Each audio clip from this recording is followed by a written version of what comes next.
Ya, 5,5.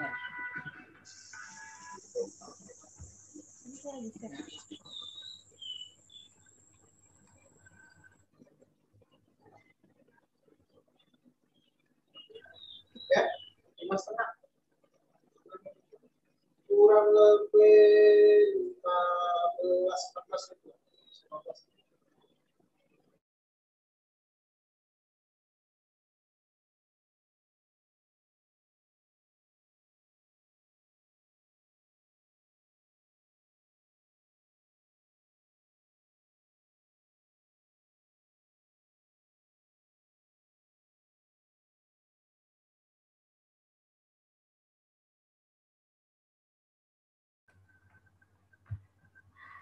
Oke, selamat siang semuanya. Assalamualaikum warahmatullahi wabarakatuh. Terima kasih untuk teman-teman yang sudah bergabung di kuliah daring bulan Mei 2021 Yayasan Palung. Ya, tema kita siang hari ini yaitu tentang flora Borneo, tentang perannya, ancaman, dan statusnya. Begitu ya judul kuliah daring kita hari ini. Dan pemateri kita hari ini ada Andre Ronaldo, staf Yayasan Palung, dan dimoderatori oleh Bang Petrus Kanisius. Oke, sekali lagi saya ucapkan selamat bergabung untuk teman-teman yang baru bergabung di kuliah daringnya Yayasan Palung, dan selamat bergabung kembali untuk teman-teman yang sudah sering ikut di kuliah daring Yayasan Palung. Oke, untuk mempersingkat waktu karena sudah lewat 5 menit dari jadwal, kita akan langsung saja ke Bang Pit untuk memimpin diskusi kita hari ini. Silakan Bang Pit. Terima kasih Kak Ani. Jelas enggak suara? Jelas enggak? Selamat siang teman-teman semua, Bapak Ibu. Terima kasih sudah bergabung di kuliah daring kita pada hari ini. Kembali kita hadir lagi. Hari ini memang kita kembali daring ya, karena kondisi COVID yang sedikit banyak membuat kita harus tidak bisa berkumpul di banyak orang. Jadi hari ini kita kembali kuliah daring dengan tema Flora Borneo, status, peran, dan ancamannya. Jadi hari ini kita menghadirkan narasumber yaitu Bang Andre Ronaldo. Beliau adalah staf botani dan koordinator survei Yayasan Palung. Kemudian beliau juga merupakan alumni dari Fakultas Kehutanan Untan. Beliau belajar botanis sejak tahun 2015. Nah, jadi kita hari ini memang belajar bersama ya. Jadi dengan kondisi yang sekarang lagi COVID, jadi kawan-kawan kita adanya bisa dengan bertatap muka dengan online seperti ini. Jadi mungkin Bang Andre langsung saja, waktunya 2 jam ke depan untuk singkat waktu, silakan.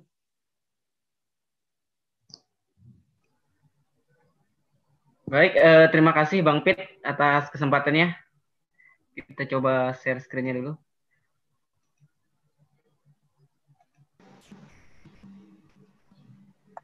Gimana? Suara saya jelas? Jelas.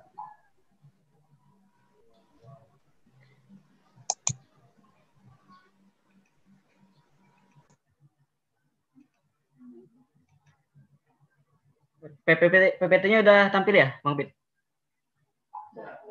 Oke, baik. Terima kasih atas kesempatannya. Pertama-tama saya ingin memperkenalkan diri. Nama saya Andre Ronaldo atau biasa dipanggil Andre. Saya salah satu staf botanis dan koordinator survei di Yayasan Palung. Dan pada hari ini saya akan membawakan materi yang berjudul Flora Borneo, status, peran, dan ancaman. Jadi ada beberapa poin yang akan saya sampaikan terkait potensi flora yang ada di Borneo, statusnya seperti apa perannya, ancamannya seperti apa, dan strategi apa yang akan kita gunakan untuk konservasi jenis-jenis tumbuhan tersebut. Baik, mungkin langsung saja. Ini yang pertama, kita akan mulai dari flora malaysiana. Tidak sah rasanya kalau kita berbicara tentang flora di Kalimantan, tapi kita tidak membahas tentang flora malaysiana. Jadi kita akan bahas singkat flora malaysiana ini. Jadi flora malaysiana ini adalah suatu kawasan yang menjadi sebaran bagi maksudnya flora Malaysia ini adalah wilayah sebaran flora yang memiliki hubungan keterkaitan antara flora di dalamnya, yaitu mencakup wilayah Indonesia, Brunei Darussalam, Filipina, Malaysia, Papua Nugini, Singapura, dan Timor Leste. Jadi maksudnya di sini adalah kawasan floristik, yaitu wilayah sebaran atau distribusi tumbuhan yang di dalamnya itu saling keterkaitan. Jadi memang ada beberapa kawasan floristik. Salah satunya itu adalah kawasan Tanah. Jadi flora Malaysia ini merupakan kawasan fitogeografi yang khas, memiliki 40% marga yang ada di dalam kawasan ini dan tidak ditemukan di kawasan lainnya. Memang keanekaragaman jenis di sini sangat tinggi sekali. Flora Malaysia ini juga sangat kaya dan ditaksir itu mencapai 40.000 spesies tumbuhan berbunga dan 30.000-nya itu ada di Indonesia. Termasuk beberapa juga ada di Kalimantan. Oke, kita lanjut. Ini Pulau Borneo. Jadi kita sama-sama ketahui bahwa Borneo ini adalah pulau terbesar ketiga di dunia setelah Greenland dan Papua. Papua ini mencakup seluruh pulau di Irian.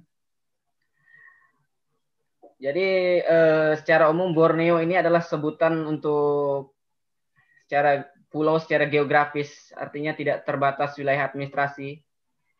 Jadi yang termasuk ke dalam Pulau Borneo itu adalah Kalimantan, Sabah, dan Sarawak, termasuk Brunei Darussalam. Di mana 73% dari Pulau Borneo ini merupakan wilayah administrasi yang masuk ke dalam Indonesia atau yang kita kenal dengan Pulau Kalimantan, yaitu sebesar 73% tadi, atau sekitar 539.000 km persegi. Jadi kawasan Borneo ini memiliki curah hujan yang konstan dan bersuhu tinggi sepanjang tahun, sehingga menyebabkan Borneo ini memiliki iklim tropis yang sangat subur. Saking suburnya, iklim di Borneo ini memiliki keanekaragaman jenis yang sangat tinggi. Selain itu, Borneo juga memiliki berbagai macam tipe habitat hutan. Di antaranya itu ada hutan bakau. Jadi di hutan bakau di sini kita bisa menemukan jenis-jenis Rhizopora, Soneratia, dan jenis-jenis bakau lainnya. Selanjutnya kita bisa menemukan hutan rawa gambut yang cirinya itu ada modifikasi akar, sehingga menyebabkan di habitat rawa gambut ini banyak jenis-jenis pohon yang memiliki akar nafas, akar gantung, dan akar jangkang maksud saya. Selain itu ada habitat rawa air tawar, habitat perangas yang miskin hara dengan ciri hutan yang berpasir dan pohonnya itu banyak pohon-pohon kecil. Terus ada hutan dipterokarp dataran rendah, ini merupakan ciri khas dari hutan di Kalimantan. Memang hutan di Kalimantan itu sebagian besar didominasi oleh jenis-jenis dipterokarp. Jadi di tipe habitat ini merupakan tipe habitat yang paling kaya dan memiliki keanekaragaman jenis yang sangat tinggi.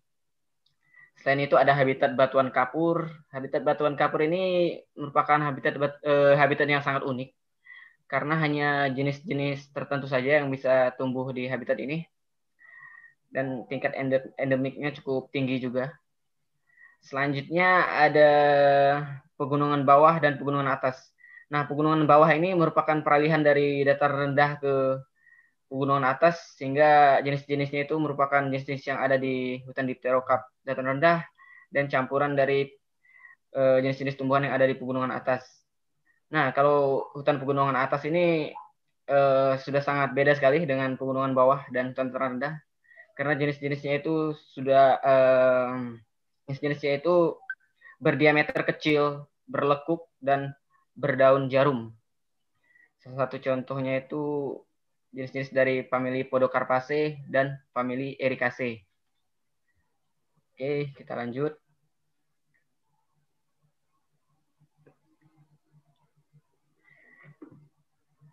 Flora di Borneo.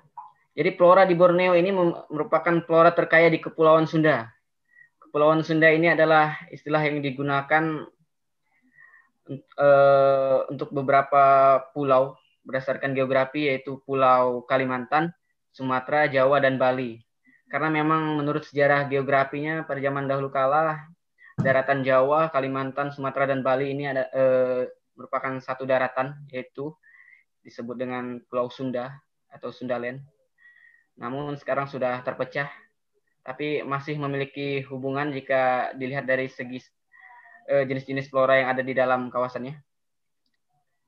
Jadi untuk Kalimantan sendiri itu memang sangat kaya jenis tumbuhan. Jenis tumbuhan di Kalimantan itu mencapai 10.000 sampai 15.000 spesies tumbuhan yang berbunga. Ini merupakan kekayaan yang sangat luar biasa. Jumlah ini juga merupakan jumlah yang kaya karena jika dibandingkan dengan Pulau Afrika yang ukurannya itu 40 kali lebih besar dari Kalimantan, Kalimantan masih lebih kaya jenis tumbuhannya. Selain itu, untuk jenis-jenis pohonnya sendiri itu terdapat kurang lebih 3.000 spesies pohon, termasuk ada 267 spesies Dipterocarpaceae. Memang Dipterocarpaceae ini jenis yang sangat mendominasi di hutan Kalimantan.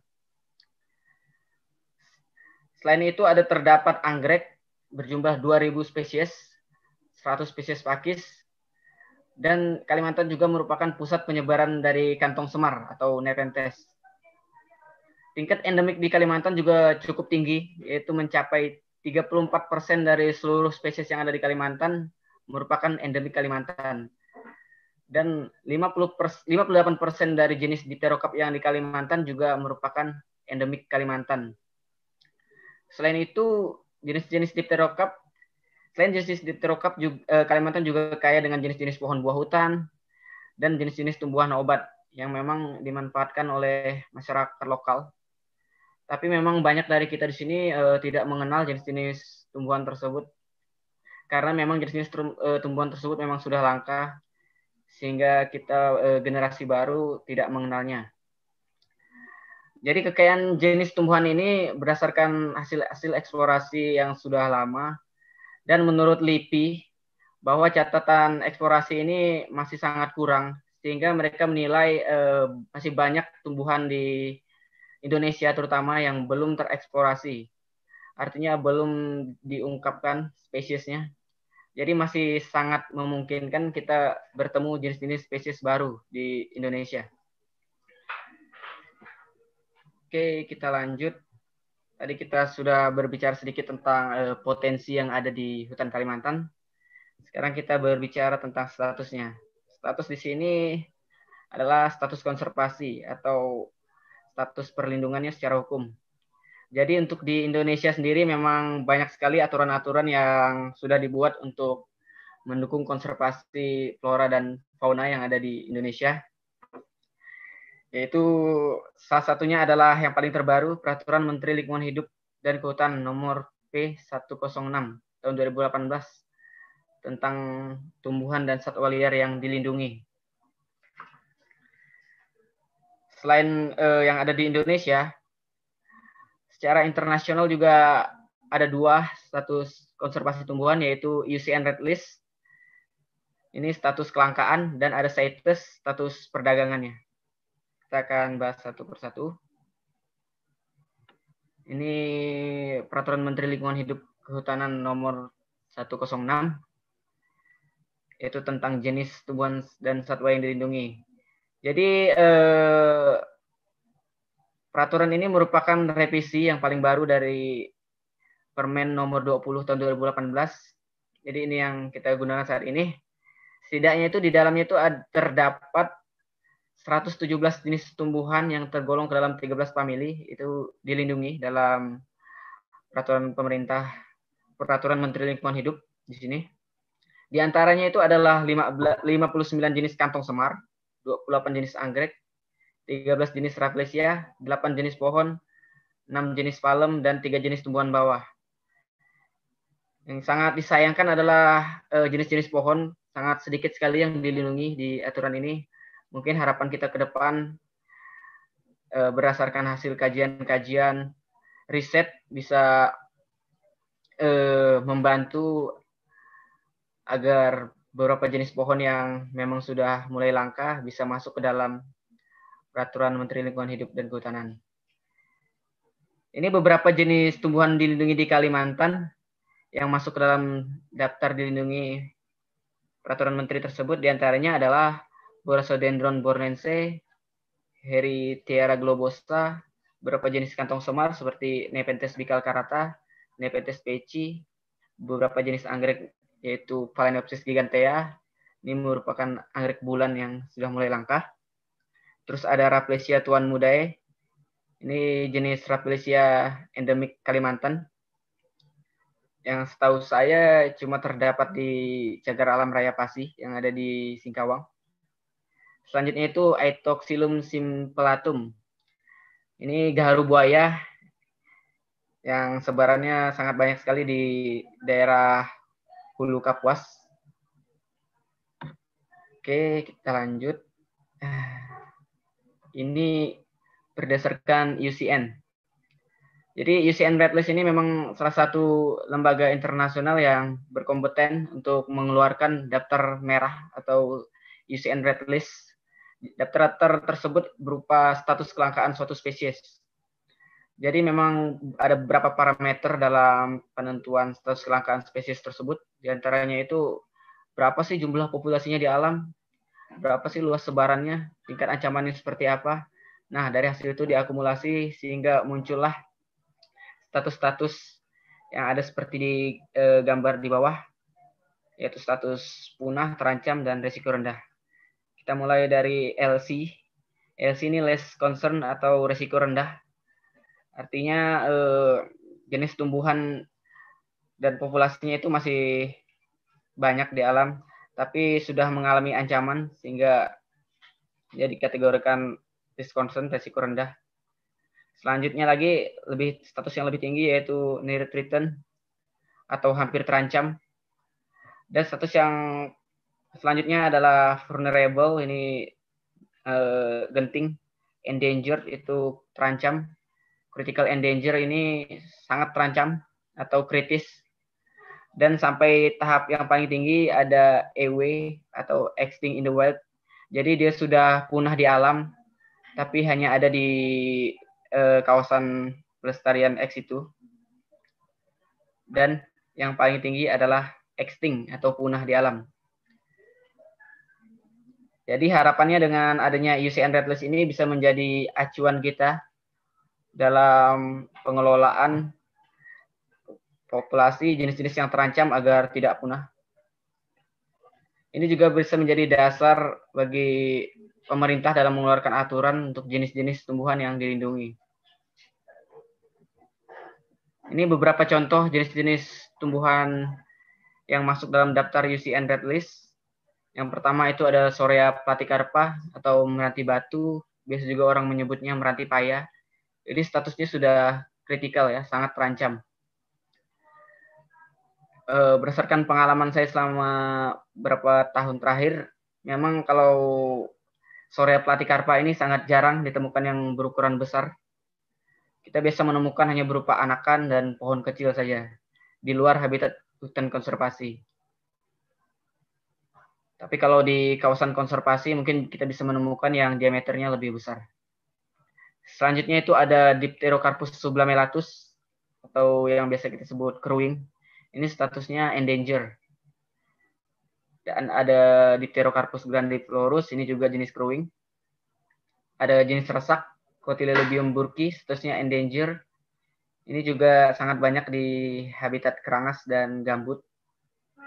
Tapi memang sudah sangat jarang ditemukan yang berdiameter besar. Selanjutnya ada Diobalanoprapa endanger, ada Opea mengerawan critical endanger, Sorea seminis, dan yang paling menarik adalah Gonistilus bancanus. Ini kayu ramin.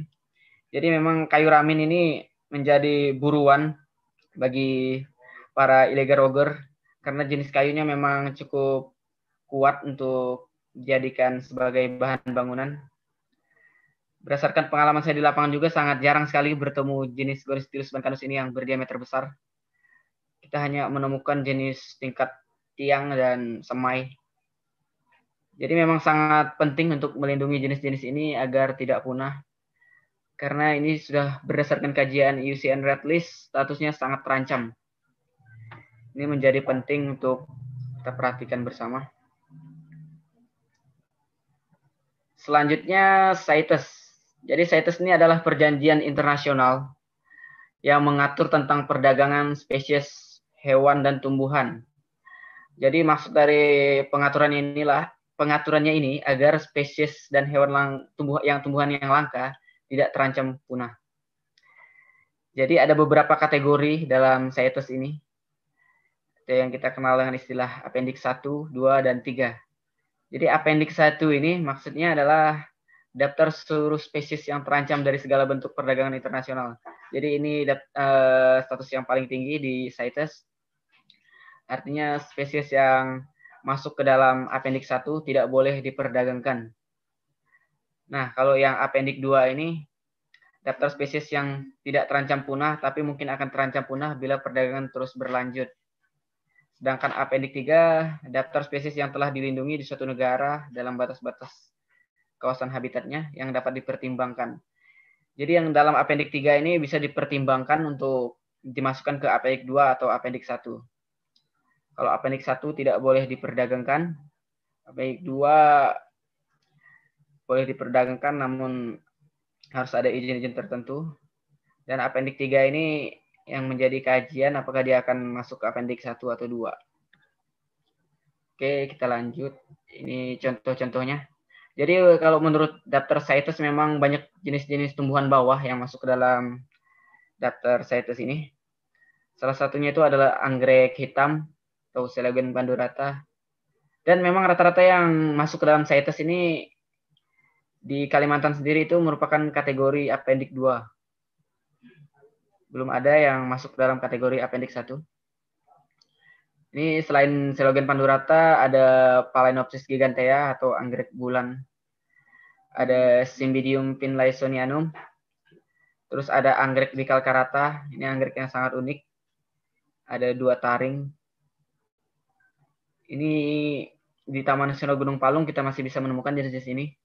Tapi saya belum pernah melihat Nepenthes bicalcarata di luar kawasan konservasi. Dan yang paling umum ini ada Nepenthes rafflesiana. Ini sangat dominan sekali di hutan rawa gambut.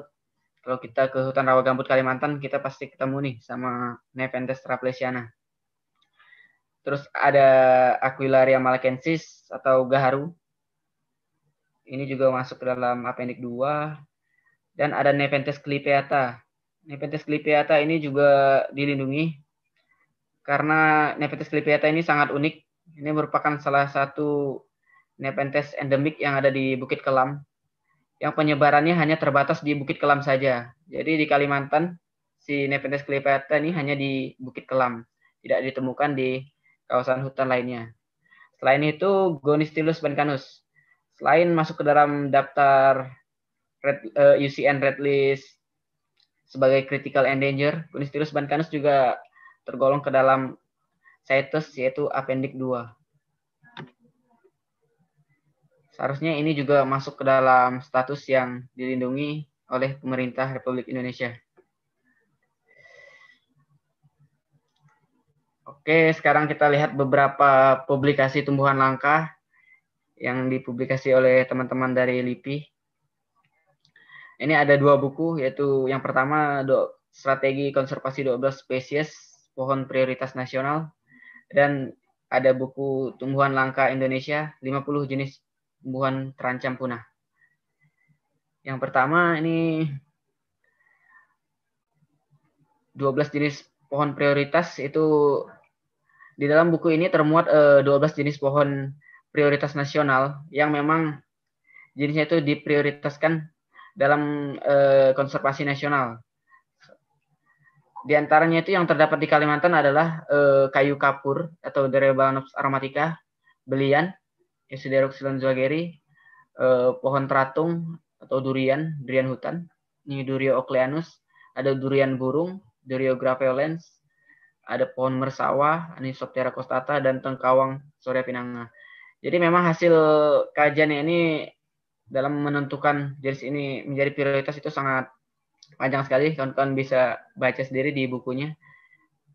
Bukunya itu berjudul Strategi Konservasi 12 Jenis Spesies Pohon Prioritas Nasional.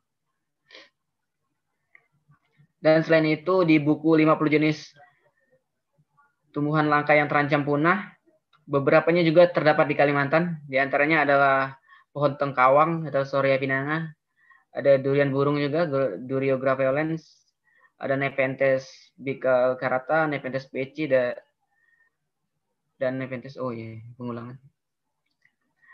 Jadi memang selain pengaturan dari UCN, pengaturan dari pemerintah, CITES, LIPI juga mengeluarkan publikasi tentang jenis-jenis tumbuhan langka tersebut.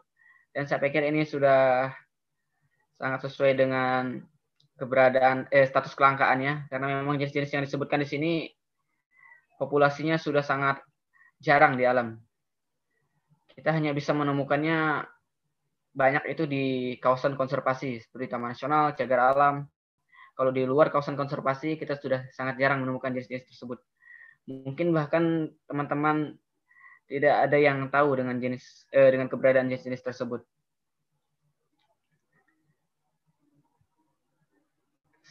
Oke, selanjutnya kita bahas pohon endemik.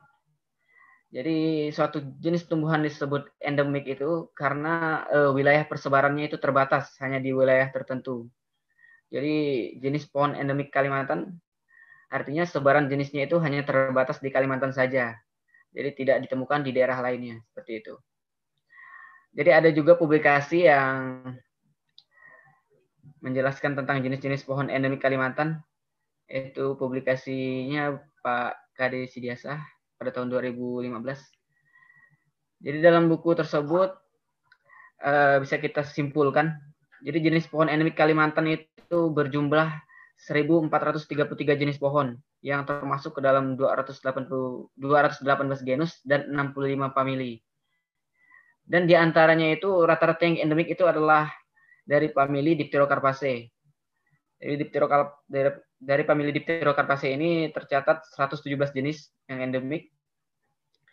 Diikuti Euphorbiaceae 147 jenis, Myrtaceae 123 jenis, dan Myristicaceae 80 jenis. Jadi jenis-jenis endemik yang di Kalimantan ini sangat banyak sekali. Sangat sayang sekali kalau jenis-jenis ini harus punah. Maka dari itu kita perlu melakukan tindakan konservasi agar jenis-jenis endemik ini yang sebarannya hanya terbatas di Kalimantan tidak punah seperti itu. Ini contoh-contoh jenis endemik Kalimantan. Ada Antidesma leucopodum, ada Bacorea angulata atau yang kita kenal dengan belimbing darah. Ada Picus hemsleyana, ini Picus yang berukuran kecil. Ada Durio cutegensis, ada Sorea crassa, Mangifera pajang, Nepenthes clepeata, dan Rafflesia tuan mude. Nepenthes clepeata tadi sudah saya jelaskan memang merupakan jenis endemik di Bukit Kelam. Jadi sebarannya itu hanya terbatas di Bukit Kelam saja. Nah, kalau Rafflesia tuan mude ini hanya terbatas di Cagar Alam Raya Pasi. Belum ada temuan di luar kawasan Cagar Alam Raya Pasi. Oke, selanjutnya. Nah, ini peran flora bagi manusia. Tadi kita sudah berbicara potensi, status, sekarang kita berbicara tentang peran flora bagi manusia. Memang banyak sekali peran flora bagi manusia, diantaranya adalah sebagai bahan pangan, sandang, obat-obatan, bangunan, jasa lingkungan, dan ekologi. Nah, kalau dari bahan pangan memang sudah dari zaman dahulu, manusia memanfaatkan tumbuhan sebagai pangan. Memang dari sejarahnya kalau Indonesia, sebelum Indonesia mengenal padi juga memang masyarakat leluhur kita dulu memanfaatkan umbi-umbian sebagai bahan pangan. Selain itu, jenis buah-buahan hutan juga bisa dimanfaatkan sebagai bahan pangan. Banyak sekali jenis pohon buah hutan yang bisa kita makan. Tapi mungkin bahkan kita sekarang tidak mengenal jenis-jenis pohon buah lokal yang ada di hutan kita. Padahal banyak sekali potensi buah-buah lokal yang harusnya bisa lebih eksis daripada buah-buah ekspor dari luar. Ini selanjutnya bahan sandang. sebelum mengenal baju juga leluhur kita dulu menggunakan bahan-bahan dari hutan untuk bahan sandang, sampai akhirnya teknologi berkembang dan teknologi mengenalkan kita dengan baju sekarang yang dibuat dari kapas, itu juga memang bahan dasarnya dari tumbuhan. Selain itu bahan obat-obatan. Nah, Kalimantan sendiri ini memang kaya sekali akan jenis tumbuhan obat-obatan.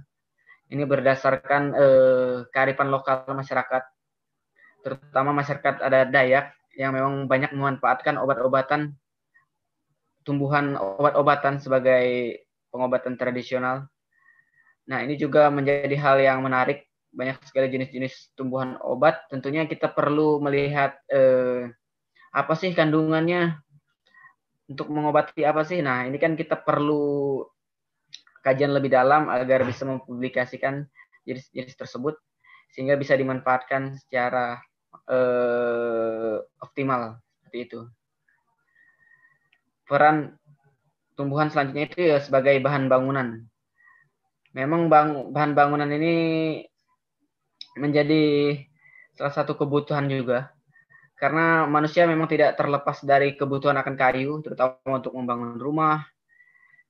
Maka dari itu banyak jenis-jenis kayu komersil seperti meranti-merantian dan jenis pohon kayu lainnya, habitatnya di alam sudah mulai langka.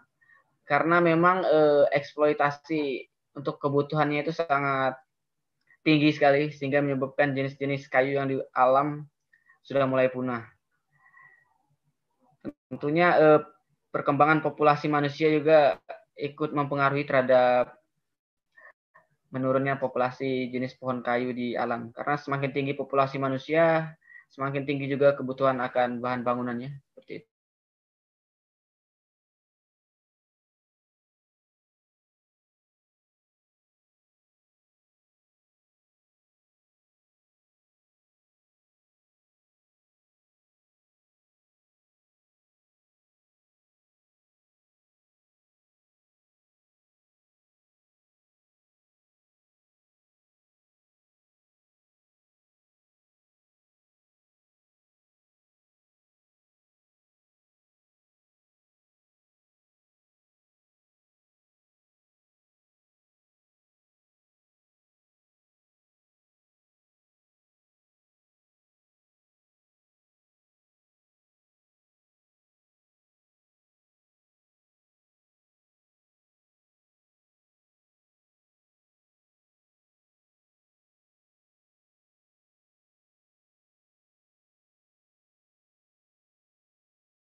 Halo? Tes.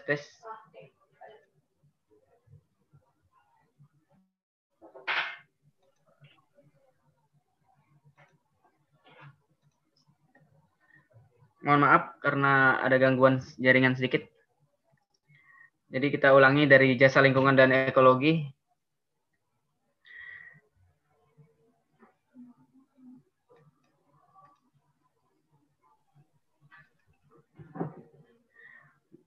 Jadi Jasa Lingkungan dan Ekologi ini secara umum berperan menjaga keseimbangan ekosistem. Nah, ini ada beberapa poin yang akan saya jelaskan terkait Jasa Lingkungan dan Ekologi. Jadi memang tumbuhan di sini menjadi habitat bagi beberapa satwa, salah satunya itu orangutan yang memang memerlukan habitat yang luas untuk dapat bertahan hidup dan menjadikan pohon-pohon buah hutan tersebut sebagai sumber pakannya. Selain orangutan juga ada burung enggang. Jadi memang tumbuhan dan satwa tersebut akhirnya membentuk suatu hubungan yang saling ketergantungan dan berperan dalam menjaga keseimbangan ekosistem, di mana kalau salah satunya hilang akan membuat ekosistem itu tidak seimbang. Nah, selain itu tumbuhan juga sebagai penghasil oksigen. Jadi perlu kita ketahui bersama bahwa hutan kita ini sebagai penghasil oksigen terbesar di dunia. Nah, sangat sayang sekali kalau keberadaan hutan kita ini menjadi berkurang. Jadi bagaimana kita mau bernafas seperti itu kan? Nah, selanjutnya ini kawasan hutan sebagai pengatur tata air.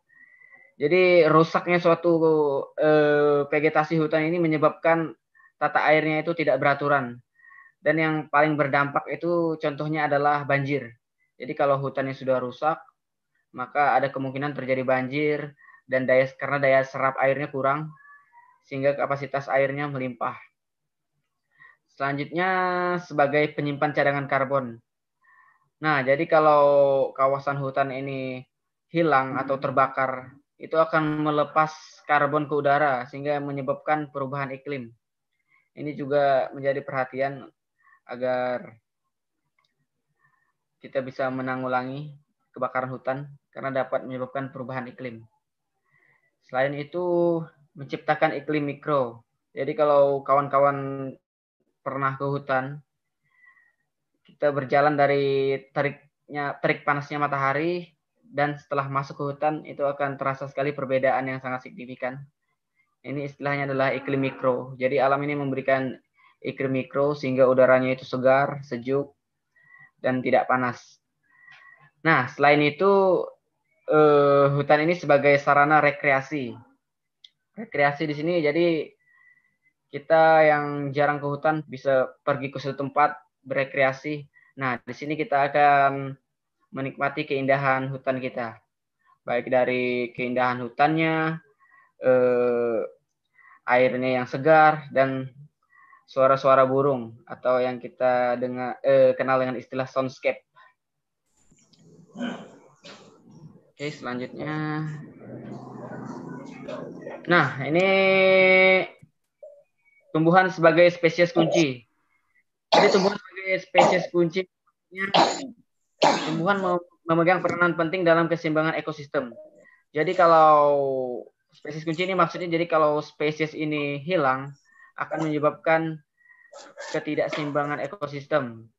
Artinya peranan spesies kunci ini sangat penting dalam suatu ekosistem.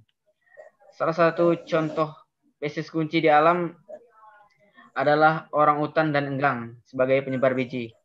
Nah, kalau orangutan dan enggang ini tidak ada di hutan, maka tidak ada satwa penyebar biji dan tidak ada regenerasi hutan. Seperti itu.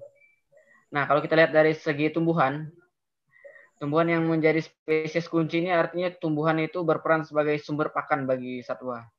Salah satu contohnya itu adalah jenis-jenis dari genus Ficus. Mengapa jenis Ficus menjadi spesies kunci? Karena jenis pohon Ficus ini bisa berbuah sepanjang musim. Dan jenis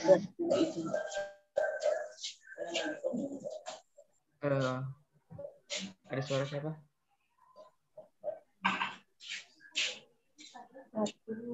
Suara. Buka jujur dah. Dan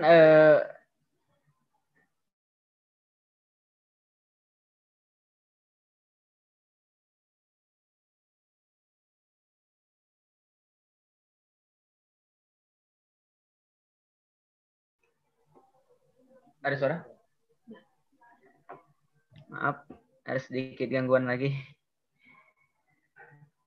Oke, jadi tumbuhan menjadi spesies kunci.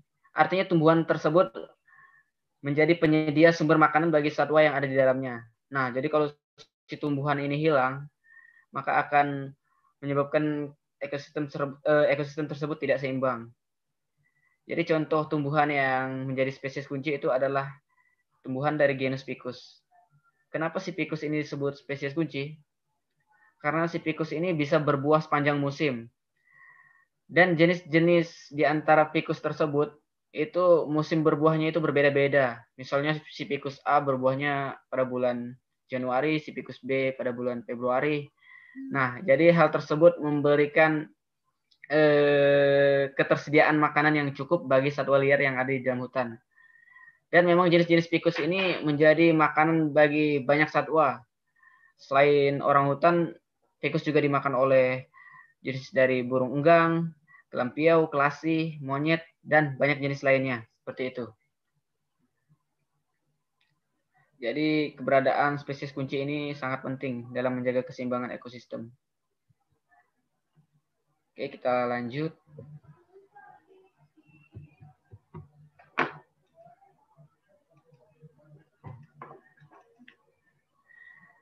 Oke, kita lanjut. Ini pemanfaatan HBK. Jadi selain peran-peranan yang saya sebutkan tadi, kita juga bisa memanfaatkan flora, yaitu dengan pemanfaatan HBK-nya. Jadi kita tidak mengkonsumsi, kita tidak memproduksi kayunya, tapi kita memanfaatkan hasil hutan bukan kayu. Ini ada beberapa contoh pemanfaatan HBK. Yang ini adalah pemanfaatan dari resam atau jenis paku-pakuan. Jadi ini bisa dianyam menjadi gelang. Ini contoh pemanfaatan dari jenis-jenis pandan. Bisa dimanfaatkan menjadi tikar. Ini pemanfaatan dari rotan. Ini madu hutan, buah-buah hutan, dan ini tengkawang. Jadi memang pemanfaatan HBK ini bisa menjadi salah satu solusi juga agar kita tidak menebang pohon. Artinya kita memanfaatkan hutan tersebut secara lestari. Jadi tidak dimanfaatkan secara berlebihan. Ini juga bisa membantu perekonomian masyarakat dan mengenalkan produk-produk lokal. Jadi memang masyarakat lokal itu memiliki kearifan lokal. Mereka bisa memanfaatkan madu hutan, memanfaatkan buah lokal, memanen tengkawang, menganyam rotan, menganyam tikar dari pandan, dan banyak lagi kearifan lokal masyarakat yang bisa kita gali untuk dikombinasikan dalam suatu kegiatan konservasi. Oke, kita lanjut. Nah, ini adalah beberapa ancaman-ancaman terhadap flora, khususnya yang ada di Kalimantan. Yang pertama itu pembukaan wilayah hutan. Jadi memang tidak kita pungkiri bahwa pembukaan wilayah hutan ini turut mengancam keberadaan flora yang ada di Kalimantan. Karena dengan pembukaan wilayah hutan ini sangat luas sekali wilayah sebaran tumbuhan yang habis dalam sekali tebang. Sehingga pembukaan wilayah hutan ini harusnya harusnya didasarkan pada kajian-kajian ekologi. Jadi kalau kita mau buka wilayah hutan, kita harus mengkaji secara ekologis dulu apakah ini merusak atau tidak, seperti itu. Nah, yang selanjutnya itu kebakaran hutan. Untuk di Kalimantan sendiri, setidaknya ada 3 kebakaran hutan terbesar dalam beberapa tahun terakhir, yaitu ada kebakaran di tahun 1997, di tahun 2015, dan terakhir itu di tahun 2018. Memang kebakaran hutan ini juga menyebabkan merupakan salah satu ancaman terhadap keberadaan flora. Dan wilayah yang sering terbakar di Kalimantan ini yaitu berupa pada habitat hutan rawa gambut. Karena memang kebakaran pada hutan rawa gambut sangat sulit sekali ditangani karena substratnya itu bahan organik sehingga mudah terbakar. Nah, untuk menanggulangi hal ini kita tentunya perlu melakukan tindakan-tindakan mitigasi kebakaran hutan. Artinya daripada kita melakukan tindakan pemadaman yang memang sulit, lebih baik kita mencegah agar kebakaran itu tidak terjadi, seperti itu. Nah, ini selanjutnya pemanfaatan berlebihan. Pemanfaatan berlebihan juga tidak baik terhadap keberadaan flora di hutan. Ini salah satu contohnya itu kemarin pada saat bajakah viral. Nah, ini banyak orang berburu bajakah. Akhirnya mereka mengambil bajakah ini di hutan sehingga populasinya di alam pun semakin berkurang. Nah, hal ini yang kita khawatirkan dapat menurunkan populasi keberadaan flora di hutan. Seperti itu. Dan yang tidak bisa kita pungkiri lagi adalah illegal logging dan jenis asing invasif. Oke, untuk illegal logging dan jenis asing invasif akan kita bahas. Ini illegal logging. Kenapa illegal logging menjadi ancaman terbesar? Karena memang kebutuhan dan pemanfaatan kayu di Indonesia memang tidak bisa tergantikan oleh material lainnya, sehingga menyebabkan banyak sekali kegiatan penebangan hutan dari yang legal sampai yang ilegal. Pada tahun 2002, sekitar ini menurut Manurung, pada tahun 2002 sekitar 80% kayu bulat Indonesia itu merupakan kayu yang ilegal. Itu diperkirakan lebih dari 51.000 meter kubik per tahun. Bayangkan saja kalau itu masih terjadi pada tahun ini. Ini sudah 18 sampai 19 tahun yang lalu. Maka berapa banyak pohon yang habis di hutan akibat penebangan ilegal tersebut. Nah, kalau kita lihat memang jenis-jenis yang ditebang atau jenis yang diburu itu merupakan jenis yang memiliki kualitas kayu yang cukup kuat, seperti kayu ulin, kayu meranti-merantian, dan kayu ramin. Nah, dari jenis-jenis tersebut memang sudah sangat jarang sekali kita temukan di hutan di Kalimantan. Kita hanya bisa bertemu jenis-jenis tersebut di kawasan konservasi seperti Taman Nasional, Cagar Alam. Kalau di luar kawasan konservasi, kita sudah sangat jarang menemukan jenis-jenis komersil tersebut.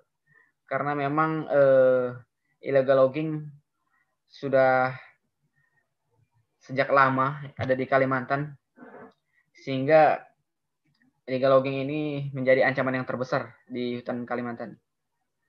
Dan hal ini juga tidak diimbangi dengan tindakan konservasi, sehingga populasinya itu semakin berkurang di alam. Jadi salah satu penyebabnya itu penegakan hukum yang tidak maksimal, kegiatan konservasinya tidak ada. Nah, hal tersebutlah yang membuat populasi tumbuhan-tumbuhan yang menjadi buruan para illegal logging tersebut, populasinya semakin berkurang. Nah, ini kalau kita lihat dari segi jenis asing invasif. Kenapa jenis asing invasif ini bisa menyebabkan penurunan populasi? Jadi jenis asing invasif ini merupakan jenis introduksi yang menyebar dan keluar dari habitat aslinya, sehingga keberadaannya mengancam keanekaragaman hayati. Nah, mengapa dia bisa mengancam keanekaragaman hayati? Karena tumbuhan invasif ini bisa sangat mudah berkembang. Jadi reproduksinya itu sangat cepat, kemampuan menyebarnya cukup tinggi, dan dia mampu beradaptasi pada berbagai habitat. Sehingga jenis-jenis lokal atau jenis asli daerah tertentu itu kalah bersaing dengan jenis invasif ini. Hal tersebutlah yang membuat jenis-jenis invasif ini bisa mengancam jenis-jenis lokal. Ini contoh dari jenis asing invasif yang umum sekali kita temukan di Kalimantan. Ini ada jambu monyet atau Bellucia pentamera. Ini ada ekor tikus atau Piper aduncum. Memang saat ini juga kita belum menemukan bagaimana sih caranya untuk menanggulangi si jenis invasif ini. Karena jenis invasif ini sudah menyebar luas di Kalimantan. Kita lihat saja kalau kita jalan-jalan keluar, kita juga bisa menemukan jenis invasif ini banyak sekali di tepian pinggir jalan. Bukan hanya di hutan saja, seperti itu. Nah, ini beberapa upaya konservasi tumbuhan. Konservasi tumbuhan itu bisa dilakukan secara in situ dan ex situ. In situ ini artinya kita mengkonservasi tumbuhan pada habitat aslinya. Habitat aslinya ini maksudnya di hutan alam. Dan hutan alam sendiri itu yang masih baik, yang masih sangat memungkinkan untuk melakukan konservasi tumbuhan yaitu pada pada kawasan konservasi. Contohnya itu seperti di Taman Nasional dan Cagar Alam. Untuk di Kalimantan sendiri ini ada 3 taman nasional, yaitu Taman Nasional Gunung Palung, Taman Nasional Bukit Raya Bukit Baka, Taman Nasional Betung Kerihun Danau Sentarum, dan beberapa cagar alam diantaranya Cagar Alam Raya Pasih dan Cagar Alam Gunung Niut. Ini memang merupakan salah satu upaya yang sudah dilakukan untuk konservasi in situ tumbuhan. Nah, ini untuk konservasi ex situ. Ini artinya konservasi di luar habitat aslinya. Jadi kita membuat semacam kebun koleksi atau kebun raya dan mengkoleksi jenis-jenis dari habitat aslinya ke dalam kebun koleksi tersebut. Ini contohnya ada, kalau di Kalimantan sendiri ada Kebun Raya Sambas, di Sambas, dan di Pontianak itu ada Arboretum Silpa Untan. Jadi sebagai contoh di konservasi ex situ yang cukup berhasil yaitu di Arboretum Silpa Untan. Di sini kita lihat bahwa Arboretum Silpa Untan sudah mengoleksi 214 jenis tumbuhan, 214 jenis pohon maksudnya, dan lebih dari 300 jenis tumbuhan bawah. Jadi memang Arboretum Silpa Untan ini sudah menciptakan suatu replika hutan Kalimantan. Jadi teman-teman yang ingin melihat bagaimana sih kondisi pohon-pohon, apa sih jenis-jenis pohon yang ada di hutan Kalimantan, bagaimana sih kondisi hutannya. Jadi teman-teman cukup melihatnya di Arboretum Silpa Untan. Dan harapannya di Kalimantan juga bisa lebih banyak lagi kawasan konservasi ex situ selain Kebun Raya Sambas, Arboretum Silpa Untan. Harapannya bisa lebih banyak lagi kawasan konservasi ex situ yang ada di Kalimantan. Seperti itu.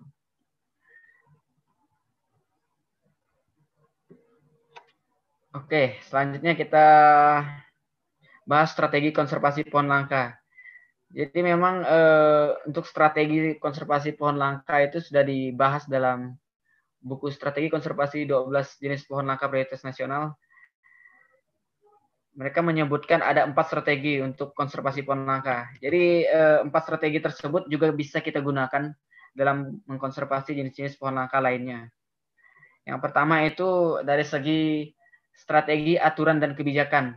Jadi untuk mengkonservasi jenis pohon langka ini, tentunya kita juga harus melihat dari kebijakan dan aturannya. Jadi untuk mengkonservasi pohon langka kita harus memiliki payung hukum yang kuat, baik dari tingkat pemerintahan pusat maupun tingkat pemerintahan yang paling bawah. Seperti itu. Jadi kalau aturannya saja sudah tidak melindungi jenis-jenis pohon tersebut, jadi sangat sulit sekali kita mengajak masyarakat untuk melindungi pohon tersebut. Tapi kalau jenis-jenis tersebut sudah dilindungi dalam sebuah aturan, maka sangat mudah kita mendorong implementasi kebijakan tersebut. Nah, selanjutnya itu strategi pengelolaan konservasi pohon langka. Ini termasuk dalam pengelolaan konservasi in situ, ex situ, dan berbagai riset juga. Jadi dalam pengelolaan konservasi pohon langka ini kita bisa melakukan selain konservasi ex situ dan in situ yang sudah saya bahas sebelumnya. Jadi kita juga bisa mendorong berbagai kegiatan riset tentang pohon langka ini. Data-data yang diperlukan diantaranya adalah sebaran jenis tersebut, populasinya di alam seperti apa, dan keberadaan jenis pohon indukan yang akan dikonservasi. Nah, hal tersebut juga akan mendorong peningkatan populasi jenis pohon yang ada di alam seperti itu. Karena data mengenai sebaran dan populasi jenis-jenis pohon tersebut masih sangat jarang di Kalimantan, sehingga sangat kurang sekali acuan kita untuk melakukan strategi konservasi pohon langka tersebut. Harapannya lebih banyak lagi riset-riset tentang sebaran dan populasi pohon langka, sehingga bisa kita jadi acuan dalam pengelolaan konservasi pohon langka tersebut. Nah, yang ketiga yaitu kerjasama lintas sektoral. Kerjasama lintas sektoral ini kita bisa melibatkan beberapa pihak, yaitu pihak pemerintah selaku pemegang kebijakan, pihak akademisi selaku orang yang bisa melakukan riset terkait keberadaan populasi, riset terkait sebaran jenis, terus NGO yang bergerak di bidang konservasi.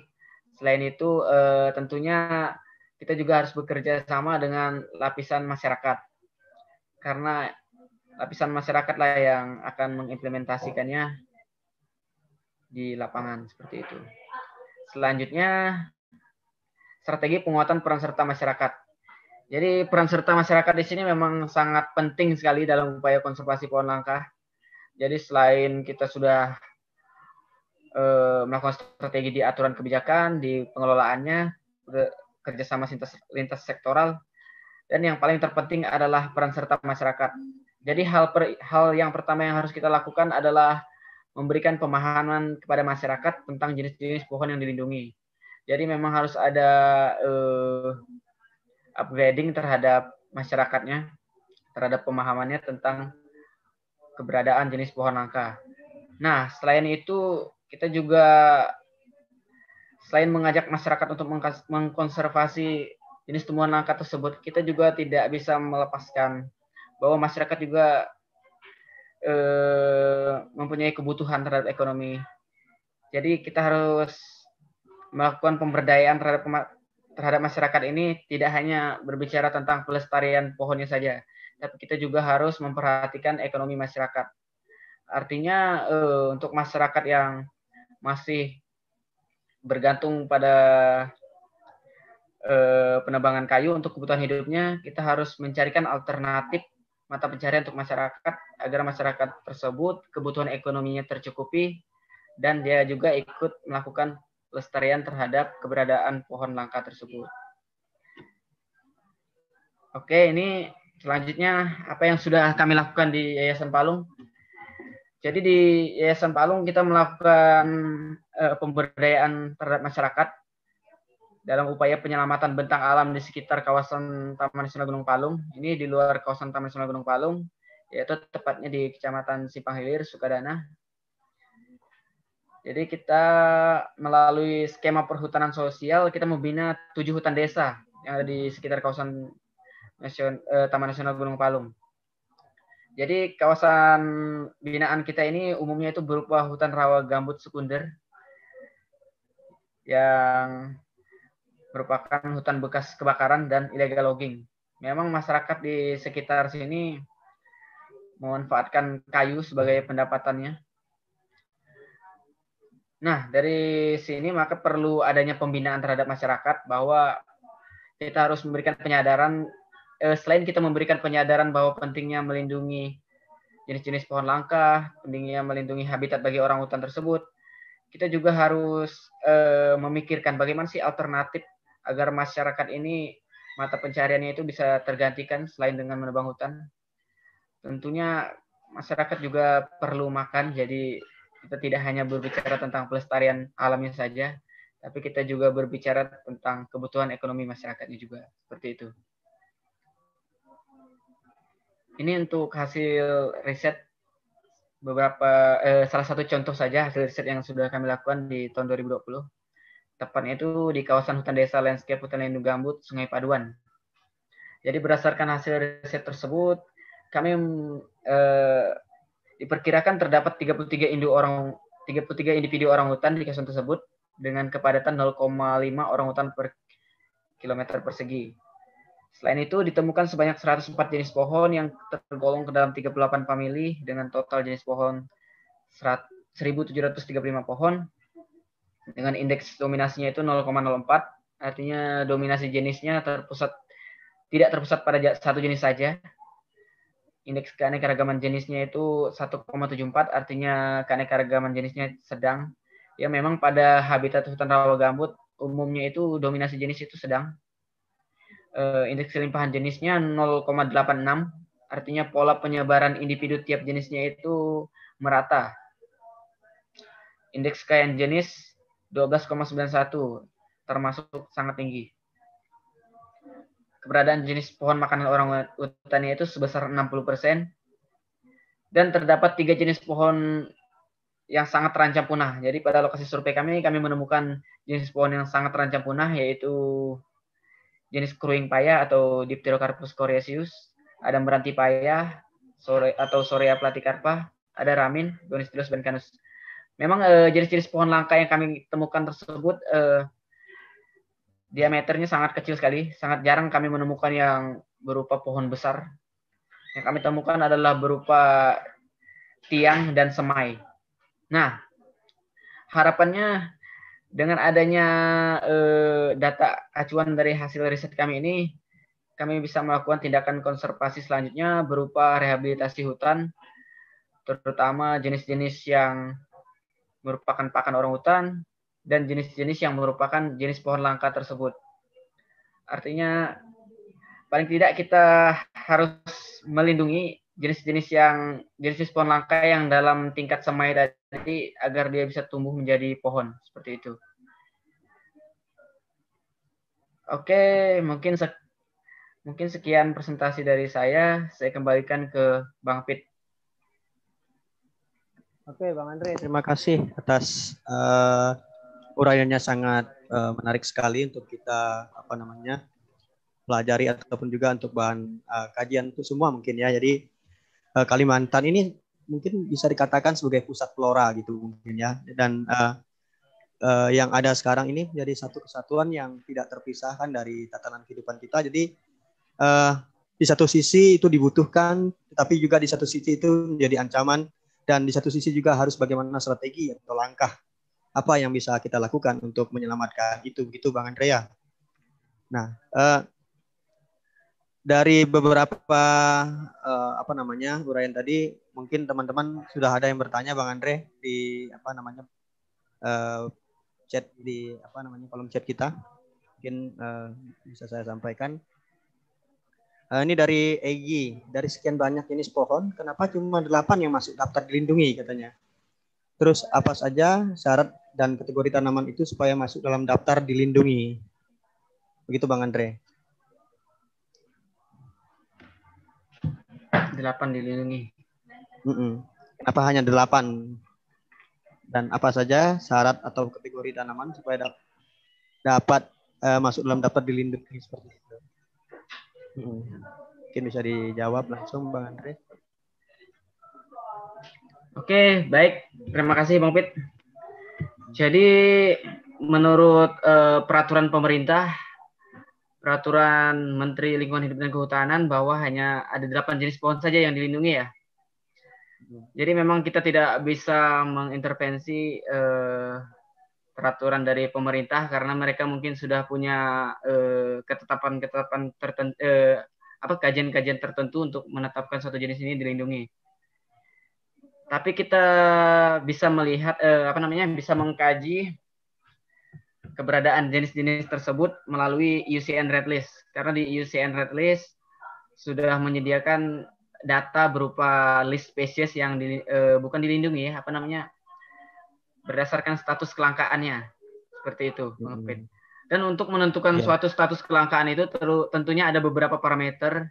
Di antaranya itu kita melihat sebaran populasinya, terus kita melihat jumlah populasinya di alam, terus kita melihat tingkat ancaman di alam, seperti itu. Jadi perlu kajian yang memang tidak sembarangan ataupun tidak semutahnya begitu ya, untuk menentukan daftar tumbuhan yang dilindungi seperti itu ya. Nah, kemudian ada dari Bang Ardi Andre. Pada buku jenis endemik Kalimantan ada Hinocarpus anomala. Kami jumpa juga di Sumatera Utara katanya. Itu bagaimana Bang Andre? Katanya ada juga di Sumatera. Oke. Kalau untuk jenis endemik ini kan dia terbatas di salah satu ini ya, terbatas di sebuah daerah wilayah tertentu. Jadi memang Kalimantan pada zaman dahulu itu, makanya ada istilah namanya flora Kepulauan Sunda. Jadi antara Pulau Kalimantan, Jawa, dan Sumatera itu sejarah geografinya itu adalah satu pulau yang kita kenal dengan Pulau Sunda, Sundaland. Nah, jadi pada perkembangannya itu kan pulaunya itu akhirnya terpisah.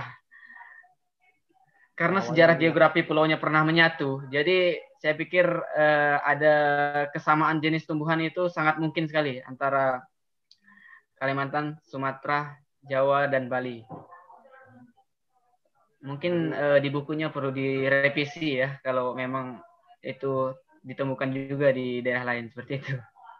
Karena ini kan buku temuan tahun 2015 ya. Mungkin karena keterbatasan data sehingga mereka tidak tahu kalau bahwa Hinocarpus anomala ini ternyata ada di mana tadi? Sumatera ya? Sumatera Utara. Ada di Sumatera juga seperti itu.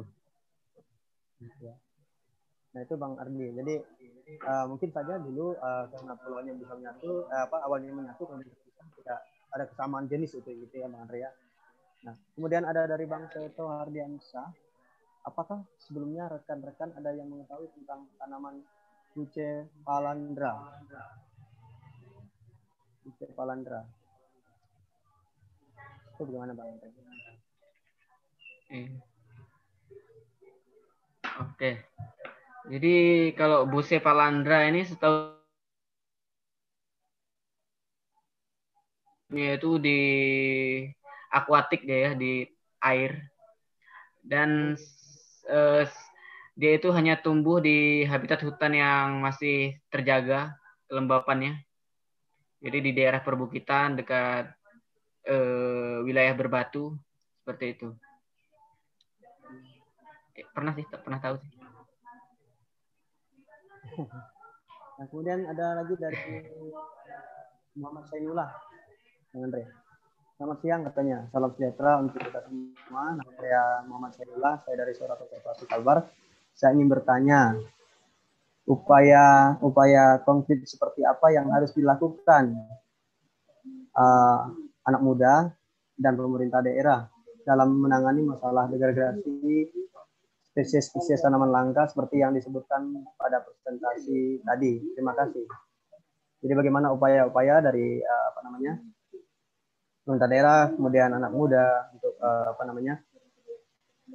tanaman langka ini, menangani masalah degradasi ini, seperti itu. Oke, baik, mungkin langsung saya jawab. Jadi untuk upaya-upaya yang dilakukan terhadap jenis pohon langka tersebut, ya sudah saya jelaskan tadi. Salah satunya itu strategi bisa dari aturan dan kebijakan. Jadi kita mendorong pemerintah agar bisa membuat kebijakan yang melindungi jenis-jenis pohon langka tersebut, seperti itu. Dan aturan tersebut harus tidak hanya dari pemerintah pusat saja, bahkan kita bisa mendorong untuk pembuatan aturan sampai ke tingkat daerah, seperti itu.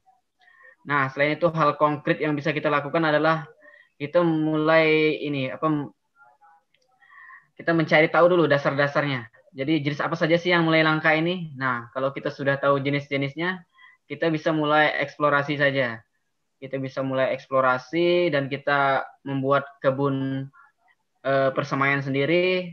Terus kegiatan-kegiatan konservasi kita berupa kegiatan penanaman itu kita melakukannya maksudnya jenis yang kita tanam itu adalah jenis pohon langka. Jadi kegiatan rehabilitasi kita itu tidak sembarang jenisnya.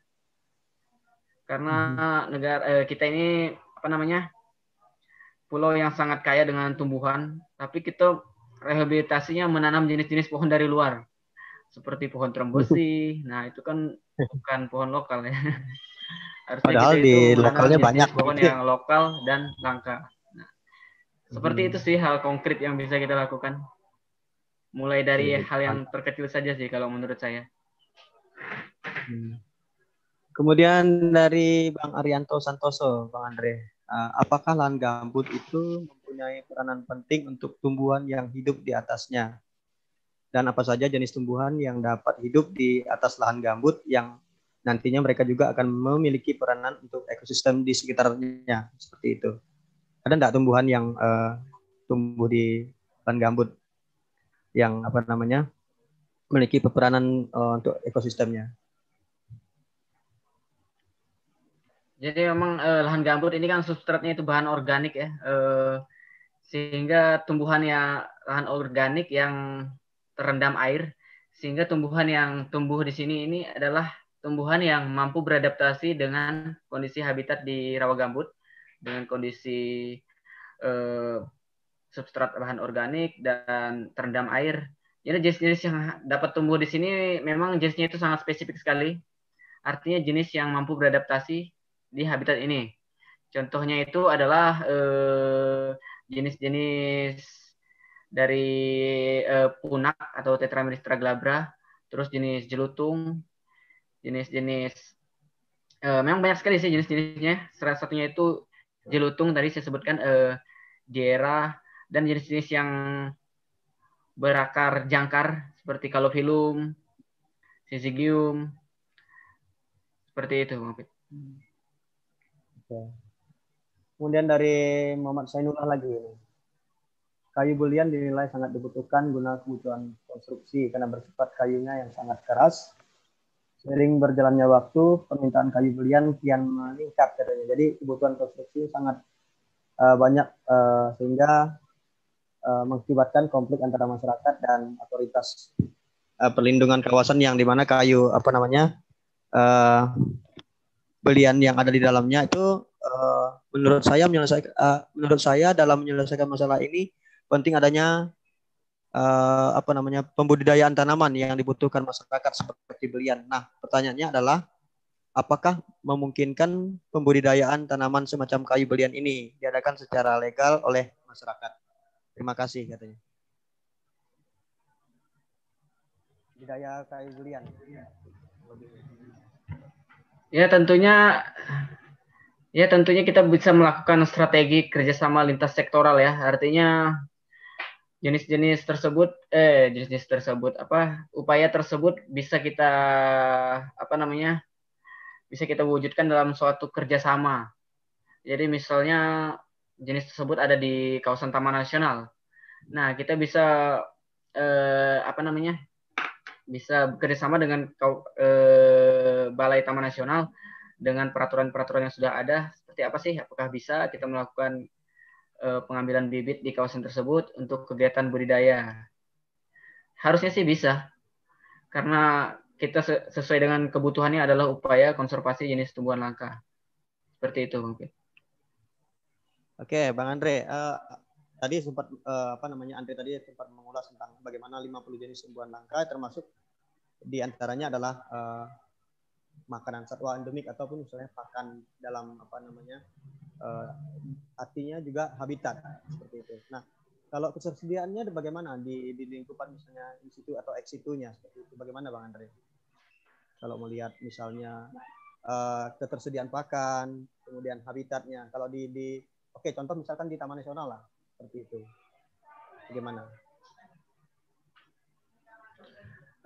Kalau saya pikir dari hasil kegiatan survei yang pernah saya lakukan, kalau untuk ketersediaan pakan di kawasan Taman Nasional cukup tinggi ya. Karena banyak sekali jenis-jenis di kawasan Taman Nasional yang sangat beragam. Jadi jenis-jenis tersebut memiliki musim berbuah yang berbeda, sehingga kebutuhan makan untuk satwa yang ada di dalamnya itu pun tidak tidak terputus ketersediaan pakannya. Karena jenisnya sangat beragam dan di antara jenis tersebut memiliki musim buah yang berbeda dan ada jenis yang berbuah sepanjang tahun. Nah, kalau untuk di luar kawasan Taman Nasional sendiri, saya juga pernah melakukan survei di hutan Sukunder tadi yang saya tampilkan datanya di akhir. Hutan Sukunder bekas kebakaran dan bekas kegiatan illegal logging. Bahkan di hutan Sukunder saja kita masih menemukan ketersediaan pakan yang cukup untuk keberadaan satwa seperti itu. Oke Bang Andre, terima kasih. Terus ada lagi nih pertanyaan dari teman-teman dari Teguh Hertawan. Saya Teguh Pak, mau bertanya katanya seberapa jauh wilayah hutan konservasi atau hutan lindung dalam penempatan teknologi. Nah, misalnya pengukuran kadar oksigen yang dihasilkan oleh pohon-pohon atau teknologi lainnya, kayak gitu. Nah, seberapa jauh wilayah hutan konservasi atau hutan lindung di dalam penempatan teknologinya dalam pengukuran kadar oksigennya seperti apa? Kalau untuk di Yayasan Palung sendiri sih memang tidak pernah melakukan kegiatan sampai sejauh menilai berapa kadar oksigen di suatu hutan. Karena memang Yayasan Palung ini dia lebih fokus bergeraknya itu di bidang konservasi orang hutan ya. Jadi konservasi orang hutan dan jenis-jenis flora dan fauna yang langka seperti itu. Jadi kita belum pernah melakukan penilaian yang seperti itu. Seperti itu sih Bang Fit. Mungkin teman-teman lain yang mungkin mau bertanya bisa langsung bertanya langsung itu ya Bang Andre ya, atau juga bertanya lewat boleh chat gitu ya. Nah, boleh. Silakan teman-teman jika ingin bertanya langsung dengan Bang Andre, atau jika ingin tidak bertanya coba ketik di chat. Ada yang ingin bertanya?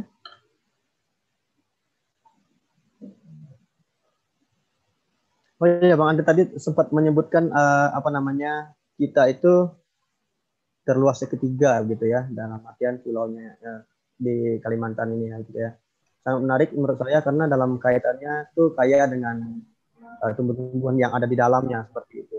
Artinya apakah itu dipengaruhi oleh misalnya kontur tanah atau terkait jenis apa tadi Bang Andre kan menyebutkan ada macam-macam jenis tanah apa namanya apa namanya tadi lahan basah atau apa-apa dan sebagainya tadi itu. Oke. Itu bagaimana Bang Andre? Habitat begitu. Jadi memang Kalimantan ini sangat kaya karena pengaruh geografis, Bang Fit. Dia berada di apa namanya garis khatulistiwa sehingga menyebabkannya beriklim tropis dan sangat subur. Dan selain itu pengaruh jenis tanah juga sangat berpengaruh terhadap kekayaan jenis. Karena jenis tanah di Kalimantan ini sangat subur sekali, terutama jenis tanah yang berada pada hutan dataran rendahnya. Ya. Makanya kalau kita bandingkan di hutan dataran rendah dengan tipe hutan lainnya, itu keanekaragaman jenis itu sangat tinggi di hutan dataran rendah seperti itu. Gitu. Nah kemudian Bang Andre Jadi kalau memang kita sebagian besar hutan di Kalimantan ini